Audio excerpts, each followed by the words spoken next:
हनुमान बेनीवाल बनाम रविंद्र सिंह भाटी। क्या राजस्थान की राजनीति में ये भी अब देखने को मिलेगा?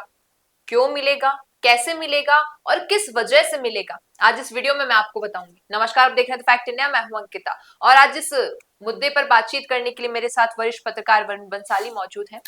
सर, हाल ही में हम देखें तो कई राजनीति में ऐसे तमाम मुद्दे हैं जो जब जब बेनीवाल ने उठाए हैं उन पर हम देखें तो भारी तादाद में जनता आई है। जनता का समर्थन हजारों की लाखों की तादाद में देखने को मिला है। वहीं हम कंपैरिजन में दूसरे नेताओं की बात करें तो वो अगर कोई मुद्दा उठाते हैं तो कंपैरेटिवली इतनी जनता नहीं आ पाती है और शायद यही रीजन है कि जनता चाहती है कि उनके मुद्दे वो नेता उठाए जिनके साथ जन समर्थन ज्यादा हो, क्योंकि उससे सरकार पर एक प्रेशर पड़ता है कि यहाँ पर जनता बहुत ज्यादा दिखाई दे रही है तो एक्शन लेने की सिचुएशन क्रिएट हो जाती है।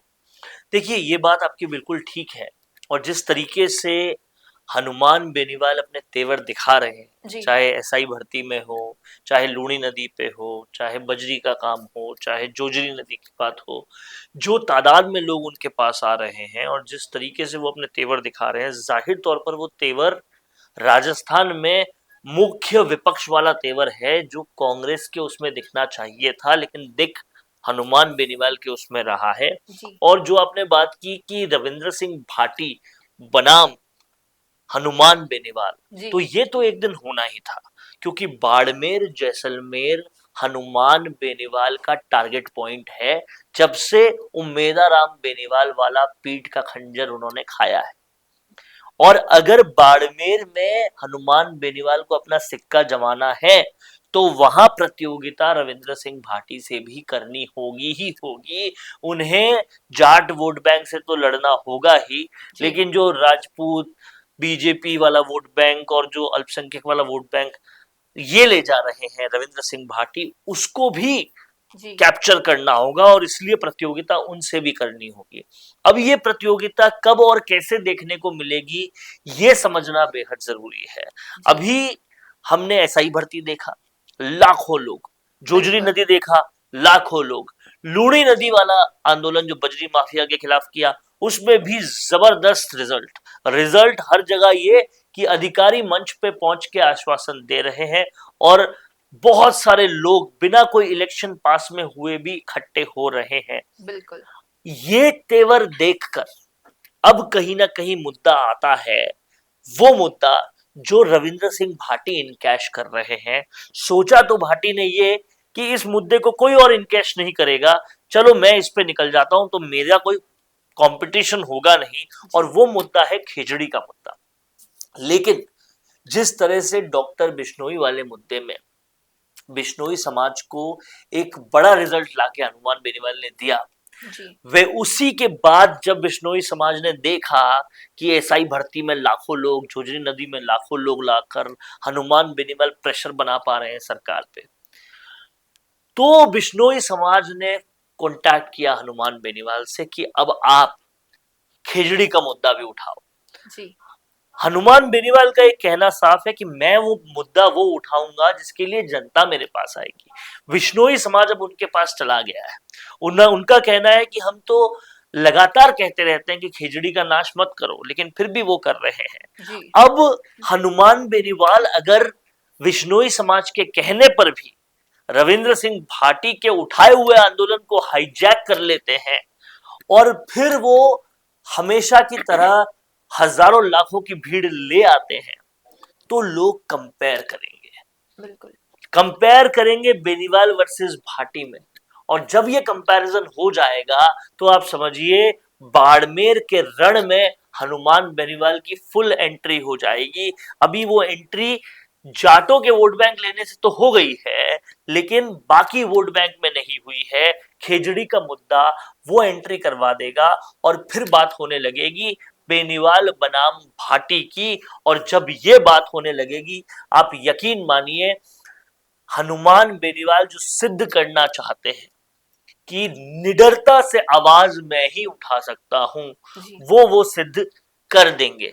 लेकिन इस कंपैरिजन पे बाड़मेर जैसलमेर बालोतरा जब आएगा तो वो कंपैरिजन सत्ता को किस तरह से हिलाएगा, क्योंकि सारा ध्यान केंद्रित बेनीवाल और भाटी कर देंगे और बाकी सब लोगों को लोग भूल जाएंगे। अगर ये पंचायती राज चुनाव से पहले होता है तो कांग्रेस बीजेपी के लिए एक बड़ी दिक्कत साबित हो सकती है। अब देखना ये होगा कि बेनीवाल खिचड़ी के मुद्दे पे पहुंचने में कितना वक्त लगाते हैं, कितनी देर लगाते हैं। सियासी अनुमान ये कहता है कि ये काम जी पंचायती राज चुनाव से पहले हो जाना चाहिए। जी। और जैसा आपने कहा कि हनुमान बेनीवाल बाड़मेर जोधपुर वाला जो एरिया है, वो रीजन है, वहां पर अपनी पकड़ बनाना चाहते हैं। और हाल ही में जब हमने बात की थी कि थान सिंह डोली के लिए, कि बाड़मेर क्षेत्र में रविंद्र सिंह भाटी के विपक्ष में कहीं ना कहीं हनुमान बेनीवाल थान सिंह डोली को आरएलपी से उतारने वाले हैं, तो क्या वो इसलिए भी खेजड़ी का मुद्दा उठाएंगे कि अपनी जाहिर तौर पकड़ वहां पर तेज कर पाए? जाहिर तौर पर जोजरी नदी के बाद बाड़मेर जैसलमेर की दूसरी बड़ी समस्या अगर देखें तो खेजड़ी के पेड़ हैं जी जिनको कंपनियां काटती जा रही है। और अब कहीं ना कहीं थान सिंह डोली को और आगे बढ़ाने के लिए, बाड़मेर की धरा को उन्हें सौंपने के लिए हनुमान बेनीवाल ये मुद्दा उठाएंगे। और हनुमान बेनीवाल पहले से इस बात को समझ चुके हैं, भाप चुके हैं कि आज के इस दौर में क्यों नरेश मीणा, रविंद्र सिंह भाटी, विकास शर्मा ऐसे लोग जो हैं वो बड़े हो रहे हैं। जी विकास चौधरी, माफ कीजिएगा, ये बड़े हो रहे हैं क्योंकि वो युवा है। बिल्कुल। तो हनुमान बेनीवाल ने साफ कहा कि युवाओं की फौज अब मैं तुम्हें बताता हूं क्या होती है। थान सिंह डोली, विजयपाल बेनीवाल और इन सारे नेताओं को देकर, श्रवण चौधरी, इन्होंने युवाओं एक की बेस। फौज तो बता दी। अब युवाओं से युवाओं को भिड़ाने की बारी है। और थान सिंह डोली वर्सेस रविंद्र सिंह भाटी अगर हनुमान बेनीवाल कर देते हैं जी तो एक बड़ा ऑप्शन लोगों को मिल जाता है। और जिस दिन हनुमान बेनीवाल ने जाट वोट बैंक के अलावा भाटी के युवा वाले वोट बैंक पे भी सेंध लगा दी, जी उस दिन आप यकीन मानिए कि बाड़मेर जो है वो फिर से हनुमान बेनीवाल की झोली में आने के लिए तैयार हो जाएगा। जी। देखिए, लेकिन जो रविंद्र सिंह भाटी है, उनकी लोकप्रियता एक चरम सीमा पर है, सोशल मीडिया के रहते भी, और वैसे भी उनके जो युवा चेहरे हैं वो रविंद्र सिंह भाटी की तरफ ज्यादा तौर पर आकर्षित होते हैं। तो क्या इतना इजी बनेगा रविंद्र सिंह भाटी की इस लोकप्रियता को कम करना? देखिए, इजी तो नहीं है, लेकिन आप समझिए कि बिना इलेक्शन के लाखों लोग इकट्ठा अभी तक भाटी कर पाए हैं क्या? वो काम केवल बेनीवाल कर पाए हैं। जी और जब ये कंपैरिजन होने लगेगा तो लोग समझेंगे ठीक है, भाटी अच्छे हैं, पॉपुलर है, लेकिन तुरंत काम कौन करवा सकता है? जी किसके मंच पे अधिकारी पहुंच के आश्वासन देते हैं? कौन सीधा सीधा सत्ता से लोहा मोल ले लेता है? कौन नागौर के निर्दलीय सांसद होते हुए भी या जी आरएलपी के सांसद होते हुए भी, बिना बीजेपी और कांग्रेस के होते हुए भी, नागौर में सबसे ज्यादा प्रधानमंत्री ग्राम सड़क योजना का काम करवा सकते हैं? पूरे देश में सबसे ज्यादा काम नागौर में हुआ है। तो ये काम करवाने की मादा किसमें है? जी जिस दिन ये कंपैरिजन होगा लोग ये भी बात करेंगे और तब हनुमान बेनीवाल की तरफ पलड़ा जाता हुआ दिखाई देगा। अब रविंद्र सिंह भाटी को चाहिए इस पलड़े को कैसे बचाए। जी क्या वो कोई बड़ी सभा करें? क्या वो भी अपना जलवा दिखाएं कि भीड़ मैं भी ला सकता हूं? क्या वो भी सरकार से कोई काम करवा के दिखाएं? ये सब चीजें उनको एक्सरसाइज करनी पड़ेगी। नहीं तो पंचायत राज चुनाव से पहले अगर ये भिड़ंत ऑन ग्राउंड हो जाती है जी और राजनीतिक भिड़ंत ये हो जाती है तो जाहिर तौर पर एक बड़ा झटका कांग्रेस बीजेपी को तय मानिए लगेगा और भाटी को भी लग जाएगा अगर उससे पहले उन्होंने कुछ खास नहीं किया तो। जी। और देखिए, जो आप बात कह रहे हैं खास करने की, तो हाल ही में प्रदर्शन तो रविंद्र सिंह भाटी ने भी किया था खेजड़ी को लेकर, और उनका एक स्टेटमेंट और है इस पर कि खेजड़ी के लिए कानूनन तौर पे एक लॉ आया जाए जिससे खेजड़ी को प्रिजर्व किया जाए, उसका संरक्षण किया जाए। इसको लेकर वो विधानसभा में मुद्दा उठाएंगे कि एक आप कोई भी ऐसा लॉ बनाइए जिससे कि इलीगल हो खेजड़ी के पेड़ को। अभी हाल ही में तो ये देखें हम कि पेड़ को, किसी भी बड़े पेड़ को काटना इलीगल है कि आप नहीं काट सकते, लेकिन किसी कमर्शियल काम की वजह से और जो कंपनीज, जो इंडस्ट्रीज ये कर रही हैं, ये भी एक तरीके से पूरा बैन हो जाए। तो ये मुद्दा भी तो रविंद्र सिंह भाटी अब उठाने वाले हैं विधानसभा में, तब क्या ये फ्रीक्वेंसी चेंज होती होगी? आप देखिए कि एसआई भर्ती को रद्द करने का मुद्दा सबसे पहले किसने उठाया था? किरोड़ी लाल मीणा ने उठाया था। और उस मुद्दे पे फिर बाद में आए हनुमान बेनीवाल, जी जब सबूत दे चुके, सब दे चुके, तब आए। अब अगर एसआई भर्ती रद्द हो जाती है तो क्रेडिट किसको मिलेगा? हनुमान बेनीवाल। मुद्दा उठाया हुआ था किरोड़ी लाल मीणा को, जी। क्रेडिट मिलेगा हनुमान बेनीवाल को। क्या ये सेम चीज खेजड़ी के पेड़ के खेजड़ी के साथ पेट भी हो वो सकती है। नहीं कर सकते? बिल्कुल। मुद्दा उठाया भाटी ने पर भीड़ थी कम, और काम वो करवा नहीं पाए या लेट हुआ, और उसके बीच में जी। हनुमान बेनीवाल आ गए। अब वो काम अगर हो जाता है और क्रेडिट का बड़ा पोर्शन हनुमान बेनीवाल को मिल जाता है, जी।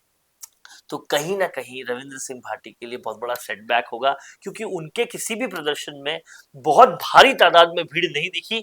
अगर हम एसआई भर्ती से कंपेयर करें, अगर हम कंपेयर करें जोजरी नदी वाले आंदोलन से, तो ये भीड़ में डिफरेंस, दबाव में डिफरेंस, जी। ये सब कुछ हनुमान बेनीवाल क्रिएट कर सकते हैं। और उनका तो साफ तौर पे कहना है कि जैसे डॉक्टर साहब के लिए या किरोड़ी लाल मीणा के लिए उन्होंने कहा था, ये कोई काम पूरा नहीं करते, बीच में छोड़ देते हैं। बिल्कुल। ये सेम चीज वो भाटी के लिए भी कह सकते हैं, क्योंकि भाटी रोज आंदोलन नहीं कर रहे। बेनीवाल में मादा है, वो 100 दिन के लिए भी बैठ सकते हैं किसी जी। आंदोलन में। तो लंबे समय तक। अगर वो चीज कर देते हैं तो क्रेडिट वो ले जाएंगे, और क्रेडिट वो ले जाएंगे तो बिश्नोई समाज, जैसलमेर के वो लोग जो खेजड़ी पर्यावरण के बारे में बहुत सोचते हैं, जी। जैसलमेर की परंपराओं के बारे में बहुत सोचते हैं, वो सब उनकी तरफ आ जाएंगे। जी। और सर हम थोड़ा ऑफ द टॉपिक जाएं तो हाल ही में नरेश मीणा का जन्मदिन था। उस दिन नरेश मीणा के जन्मदिन वाले दिन कई नेताओं की अपेक्षाएं थी कि जन्मदिन की विशेष आएंगी ट्विटर अकाउंट पर, एक्स अकाउंट पर, लेकिन किसी बड़े नेता का नाम नहीं था। केवल एकमात्र अगर हम बात करें तो प्रहलाद गुंजल ने, विपक्ष का इतना दबाव होते हुए भी उन्होंने एक जन्मदिन की बधाई दी, छोटा भाई कहते हुए, और एक सुझाव भी दिया कि अब जब वो जेल से बाहर आए नरेश मीणा, तो संयम से काम ले। वहीं हम देखें कि इतनी बार जब हमारी बातचीत हुई कई छात्र नेताओं से कि जो हनुमान बेनीवाल है क्या वो नरेश मीणा के समर्थन में है, तो हर बार यही हमने सुना कि हाँ, हनुमान बेनीवाल नरेश मीणा के समर्थन में है, वो चाहते हैं कि वो नरेश मीणा जेल से बाहर आ जाए। लेकिन अब जब जन्मदिन था तो नरेश मीणा के लिए कोई भी जन्मदिन पर बधाई हनुमान बेनीवाल की तरफ से नहीं आई। तो क्या वो उनकी लोकप्रियता से थोड़ा ऐसे पीछे हो रहे हैं? देखिए, लोकप्रियता से पीछे होने की बात नहीं है, बात यह है कि नरेश के साथ हनुमान नहीं तो और कौन बड़ा नेता आ गया?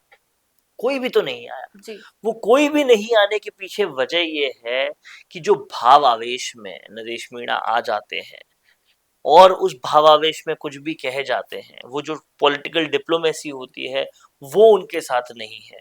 उस भावावेश की वजह से कोई साथ में नहीं आता। आप ये देखिए, हनुमान बेनीवाल खुद कई बार कह चुके नरेश तो अपने साथ है, लेकिन किसी आंदोलन में दिखे नहीं। नहीं दी। एसआई भर्ती के आंदोलन में जब 10 लोग नहीं बैठे होते तो वहां पहुंच जाते हैं हनुमान बेनीवाल, लेकिन नरेश मीणा के आंदोलन में नहीं पहुंच रहे। जी। तो इससे बहुत साफ बात है कि कहीं ना कहीं जो प्रहलाद गुंजल की बात है वो सही है। संयम रखना पड़ेगा, क्योंकि गठबंधन संयम के बिना होते नहीं हैं। जी। लोग आपका साथ संयम के बिना देते नहीं हैं। और लोग तो यही देख रहे हैं कि भाई पहले किरोड़ी जी के साथ थे, फिर उनके उनके लिए गलत बोल दिया, जी। वसुंधरा के साथ थे, उनके लिए बाद में गलत बोल दिया, कांग्रेस के साथ थे, उनके लिए गलत बोल दिया। तो आप किसी के तो साथ खड़े ही नहीं हो, जी। आप हर किसी के खिलाफ बोल रहे हो, तो आपके साथ कौन आएगा? और यही शायद कारण था कि थान सिंह डोली एक रात में छूट जाते हैं, एक रात में ही दूसरे नेता भी छूट जाते हैं, लेकिन नरेश मीणा, निर्मल चौधरी भी छूट जाते हैं, जी। लेकिन नरेश मीणा जो है वो जेल में बने रहते हैं, क्योंकि ना उनके साथ कोई है, ना उनका किसी को साथ है। ये एक बड़ी वजह है। और हनुमान बेनीवाल भी इसी वजह से, आप देखिए हनुमान बेनीवाल चाहे कुछ भी बोल रहे हैं, वो चाहे सीएम के लिए बोल रहे हैं, चाहे मोदी जी के लिए बोल रहे हैं, किसी के लिए भी बोल रहे हैं, लेकिन साथ ही में वो नितिन गडकरी से मीटिंग भी कर रहे हैं, जी। वो दिल्ली में डिप्लोमेसी भी कर रहे हैं। तो ये सामंजस्य राजनीति में बनाना जरूरी है, नहीं तो ऐसे ही हनुमान बेनीवाल नागौर में पूरे देश में सबसे ज्यादा काम नहीं करवा पाए। काम करवाना भी आना चाहिए, केवल लड़ना आना किसी चीज का मोटिव नहीं है। और यही वजह है शायद हनुमान बेनीवाल साथ नहीं गए नरेश मीणा के। जी। तो अब देखना यही होगा कि जैसा हमने वीडियो की स्टार्टिंग में कहा था, हनुमान बेनीवाल बनाम रविंद्र सिंह भाटी कब हमें राजनीति में देखने को मिलेगा। और आपको क्या लगता है, क्या वाकई आपको राजनीति में देखने को मिलेगा या नहीं, या फिर जो समीकरण है वो बदल जाएंगे राजनीति में? कमेंट में अपनी राय जरूर दीजिएगा। वीडियो पसंद आया हो तो इसे लाइक करना, शेयर करना और हमारे चैनल द फैक्ट इंडिया को सब्सक्राइब करना न भूलना। धन्यवाद।